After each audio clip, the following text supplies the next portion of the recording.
জয় গুরু। নমস্কার সবাইকে। আশা করছি গুরুর কৃপায় সবাই ভালো আছেন, সবাই ভালো থাকেন, সেটাই কাম্য। গুরু যেন সবাইকে ভালো রাখে সে আশায় ব্যক্ত রাখি, এবং আমার জন্য একটু আশীর্বাদ করবেন। গুরু যেন আমার এই স্থূল দেহকে দেহলয় হওয়ার পূর্ব মুহূর্ত পর্যন্ত ভালো রাখেন। সেই সাথে আমি আপনাদের কাছে খুবই কৃতজ্ঞ যে আপনারা সবসময় আমার সাথে আছেন, এর জন্য আমি কৃতজ্ঞ। এবং আমার নাম্বার অনেকেই চেয়ে থাকেন, নাম্বার এবং ফেসবুক পেজ ডেসক্রিপশনে অ্যাড করা আছে, প্রয়োজন পড়লে আপনারা কন্ট্যাক্ট করবেন। এইটুকুলো বিষয়। আসলে নাম্বার সবসময় চান আপনারা ভিডিও ডেসক্রিপশনই দেখেন, ভিডিও ডেসক্রিপশন দেখলেই নাম্বার পাবেন। আরেকটা কথা, বিভিন্ন বিষয়ে অনেকেই বিভিন্ন বিষয়ে ভিডিও কমেন্টস করে থাকেন ভিডিও দেওয়ার জন্য। অ্যাকচুয়ালি ওই সমস্ত বিষয়ে ভিডিওগুলো আমার দেওয়া আছে, ভিতরে ঢুকবেন, বিভিন্ন প্লেলিস্ট আছে, ঘাটবেন। এখন প্রায় 400-র কাছাকাছি ভিডিও আমার কাছে, আমার চ্যানেলে, ঠিক আছে, পেয়ে যাবেন। যদি কোনোটা সাউন্ড কোয়ালিটি খারাপ থাকে, বুঝতে সমস্যা হয়, আমাকে একটু নক করবেন, হোয়াটসঅ্যাপ একটু নক করবেন, চেষ্টা করবো বুঝিয়ে দেওয়ার জন্য। তো আজকে আসছি সরোদয় বিজ্ঞানের সিক্রেট বিষয় সম্বন্ধে, একদম সিক্রেট, যেগুলো আমি বলি না কখনো সরোদয় বিজ্ঞানে, এখন বলতেছি, ফ্লুয়েন্সি বলতেছি, সিক্রেট বিষয়। দেখেন, পৃথিবীতে ব্রহ্ম মুহূর্ত আমরা সবাই জানি। এক্স্যাক্টলি আমি যেটা গুরুগত হয়েছি, এটা 3:15 থেকে 20 মিনিটের পরে শুরু হয়। অনেকে এটা 3:30 থেকে ধরে, কেউ আবার 4টের থেকে ধরে, কিন্তু আনটিল 6টা পর্যন্ত, মানে সূর্য উদয়ের আগ পর্যন্ত ব্রহ্ম মুহূর্ত ধরে নেয়। তো এই ব্রহ্ম মুহূর্তের সিক্রেটটা আগে একটু বুঝে নিই, ব্রহ্ম মুহূর্তের সিক্রেটটা আগে বুঝে নিই। তো এই ব্রহ্ম মুহূর্তে রিক্রিয়েট করে সব জিনিসকে, রিজেনারেট করে, রিক্রিয়েট করে, যেটাই বলে না কেন। তো এখন আমার দেশের ব্রহ্ম মুহূর্ত আরেক দেশের ব্রহ্ম মুহূর্ত কিন্তু এক না, এটাও বুঝে নিতে হবে। কারণ এটা সূর্য উদয়ের সাথে কানেকশন। পৃথিবীর সব জায়গায় সবসময় ব্রহ্ম মুহূর্ত হইতেছে, সব জায়গায় সবসময় ব্রহ্ম মুহূর্ত হচ্ছে, কোনো না কোনো ক্রমে টাইমিংয়ের মাঝে ব্রহ্ম মুহূর্ত হইতেছে। এখন যখন আমার দেশে ব্রহ্ম মুহূর্ত, যখন ব্রহ্ম মুহূর্ত, মানে রাত্রির ক্রিয়াকলাপ যখন শুরু হয়, একটা জিনিস মনে রাখবেন। যেমন ধরুন 7টা দিন আছে, কি আপনার শনি, রবি, সোম, মঙ্গল, বুধ, বৃহস্পতি, শুক্র, 7 দিন। আমি পূর্বে বলেছি 4 দিন নারী শক্তি, 3 দিন মানে শিবের শক্তি বলেছি, সেটা সব ঠিক আছে। আজকে একটা সিক্রেট বিষয় বলবো, সেটা হলো এই যে 4 দিন নারী শক্তি এবং 3 দিন শিব শক্তি, এটা তো বলছি, এটা সবাই জানেন। কোন বারে কার কোন নাসিকা চলতে হবে, এগুলোও বলছি, সবাই জানেন। এখন যখন ব্রহ্ম মুহূর্ত শুরু হয়, তো এই যে ধরুন শনি, রবি, মঙ্গল ধরলাম, 4 দিন বার ধরলাম, 4টা বার ধরলাম আমি। এটা কিন্তু ব্রহ্ম মুহূর্ত, মানে সূর্য উদয় হওয়ার আগে ধরেন 4টার দিক থেকে পৃথিবীর যত পশু পাখি আছে না, যারা এই রাত্রির আওতায়, এই ব্রহ্ম মুহূর্তের আওতায় পড়ছে, যারা পরিষ্কার বুঝে নেন, যারা এই ব্রহ্ম মুহূর্তের আওতায় পড়ছে, পৃথিবীর যত পশু পাখি আছে না, তাদের কিন্তু তখন ওই ডান নাসিকাটাই চলবে, অটো তাদের ডান নাসিকা চলবে। সেম একই অবস্থায় বাকি 4 দিন যে আছে না, বাকি 4 দিন অটো তাদের এই ব্রহ্ম মুহূর্তের পরে তাদের বাম নাসিকা চলবে। প্রকৃতির অটো সিস্টেম, বুঝতে পারছেন? শুনছেন কখনো?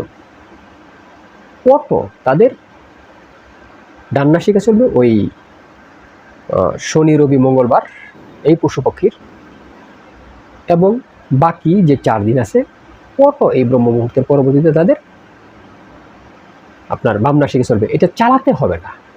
ইভেন তারা যদি উল্টা পাল্টাও হয়ে শুয়ে থাকে, পা উপর দিকে দিয়ে, মাথা নিচ দিকে দিয়ে যদিও শুয়ে থাকে, আমাদের মানবের ক্ষেত্রে তো শুয়ে থাকার কারণে মানে বায়ু এদিক সেদিক চলাফেরা করে, কিন্তু তারপরে তাদের সেটাই করবে। কেন এটা এরকম? কেন এটা? এর জন্যই যে তারা প্রকৃতির নিয়ম অনুসারেই চলে। প্রকৃতিকে কখনো পৃথিবীর কোনো মানে পশু পাখি প্রকৃতির প্রতিকূলে যায় না, প্রকৃতির এগেনস্টে কখনোই তারা কোনো কাজ করে না। এই জন্য প্রকৃতি তার প্রকৃতির নিয়ম অনুসারেই যখন যে নাসিকা চালানো দরকার ওই সময়টুকু ওই নাসিকাটি চালান, এবং ওই নাসিকা চালিয়ে তাদেরকে তাদেরকে এনার্জি, নতুন করে এনার্জিতে তাদেরকে রিফিল করেন একদম প্রকৃতির সঠিক নিয়ম অনুসারে। কিন্তু আমার ক্ষেত্রে সেটা না, মানুষের ক্ষেত্রে ব্যতিক্রম।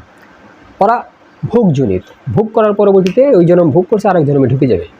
মুক্তজনিত না, ওরা কর্মজনিত না, মুখ্যজনিত না, কর্মজনিত না, মুক্তজনিত আরেক জিনিস, সরি, মুখ্যজনিত না, কর্মজনিত না ওরা।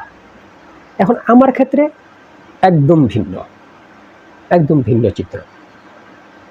আমার ওই সময় ওই দিন অনুযায়ী উল্টা নাসিকাও চলতে পারে। ধরুন শনি, রবি, মঙ্গল ডান নাসিকা চলার কথা, তিথিতেও ডান নাসিকা চলার কথা, কিন্তু আমার বাম নাসিকা চলতে পারে, চলেও। কেন আমার ক্ষেত্রে এটা এরকম কেন, এরকম হবে কেন? কারণ কি? কারণ আমি প্রকৃতির নিয়মই মানি না। আবার আমার সাথে আমার কর্ম আছে, কর্মফল তো ক্রিয়েট হইতেছে, তো নেগেটিভ কর্মফল যদি থাকে তাহলে নেগেটিভ জিনিসটাই চলবে, পজিটিভ কর্মফল থাকলে তাহলে পজিটিভ জিনিসটাই চলবে, সেটা তো ক্রিয়েট হইতেছে।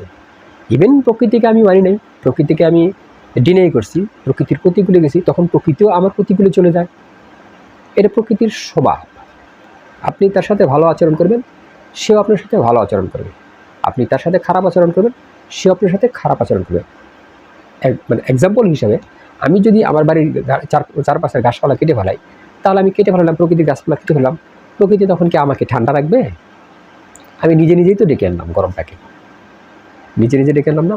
এই ব্রহ্মাণ্ডে কোনো কাজের জন্য কেউ দোষী না, সব দোষ আমার নিজের, আমি নিজে ক্রিয়েট করি, সেটা হোক এই জন্মের বা পূর্বজন্মের, কিংবা তারও পূর্বজন্মের, আমি নিজে ক্রিয়েট করছি, এর জন্য কাউকে দোষী করা যাবে না।